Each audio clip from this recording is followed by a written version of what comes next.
सुदूर अब दूर नै झिक्कै झिक्कै माया तमीलाई भनिकन जुन पोस्टर हालेका छ बालेन दाइ होइन, त्यो पोस्टरले भाइरल पनि भएको छ।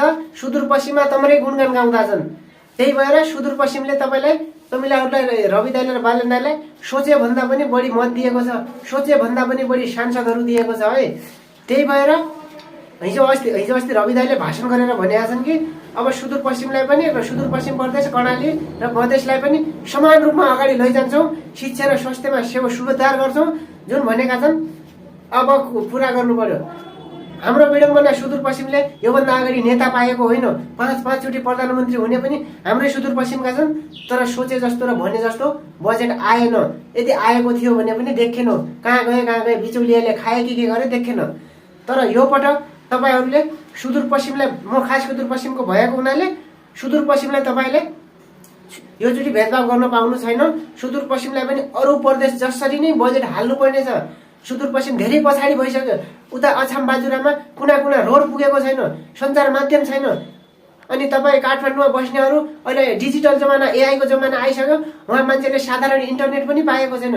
त्यही भएर सुदूरपश्चिमलाई पनि अब तीव्र रूपमा अगाडि बढाउनु पर्यो र त्यसको लागि बजेट हाल्नमा तपाईँले कुनै पनि कन्जुसी नगर्नु होला। बाइचान्स कन्जुसी गरेर अरू नेताले योभन्दा अगाडिको सरकारले जस्तो गर्यो तिमीहरूले पनि त्यस्तै गर्छौ भनेर सोचेको होला भनेपछि खबरदार। जुन सांसदलाई हामीले जिताएर पठाएका छौँ हामी तिनीको ढोका ढकढक्याउने छौँ। म एक्लै ढकढक्याउँला या त हाम्रो पुरै सुदूरपश्चिम आएर ढोका ढकढक्याउने छ। तिमीहरूले सुदूरपश्चिमको अब विकास कसरी, बजेट कसरी कम ल्याउन सक्छौ, तिमीहरूलाई हामीले केका लागि जिताएर पठाएका हौ भन्ने प्रश्न उठ्छ। र खास गरेर स्वास्थ्य र शिक्षामा एकदम धेरै विकास गर्नुपर्ने देखिन्छ। सुदूरपश्चिमको शिक्षाको स्तर, सरकारी स्कुलको स्तर यति तल छ कि बोर्डिङ स्कुल एकदम हाबी छन्। त्यही भएर सरकारी स्कुलमा नियुक्त कसरी हुन्छन्, के हुन्छन् त्यो हामीलाई थाहा छैन। तर पढाइ भनेपछि बार अब के भने रिजल्ट त्यस्तै छ। अनि सुदूरपश्चिममा स्वास्थ्यको हालत पनि त्यस्तै छ। सरकारी अस्पतालमा सिटामोल पनि पाइँदैन। अनि उता बाजुरातिर त रोड पनि छैनन्, स्ट्रेचरमा बोकेर अस्पताल पुर्याउनु पर्छ सुत्केरी भएपछि। त्यही भएर स्वास्थ्य र शिक्षामा सुधार पक्कै पनि देख्नुपर्छ। रोडहरू र तटबन्धनहरू त आउँदै गर्छन्। खास गरेर शिक्षामा एकदम धेरै देखिन्छ, जहाँ राजनीति एकदम बिगी बढेको छ।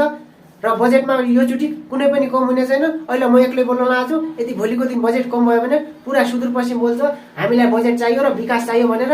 यदि भएन भनेपछि जो जितेर पठाएका सांसद छन् नि तिनीलाई खबरदारी र तिनको ढोका ढकढक्याउने काम हामी गर्नेछौँ। र हामीलाई योचोटि बजेटको कुनै पनि कमी नगर्नु होला, यही अनुरोध छ।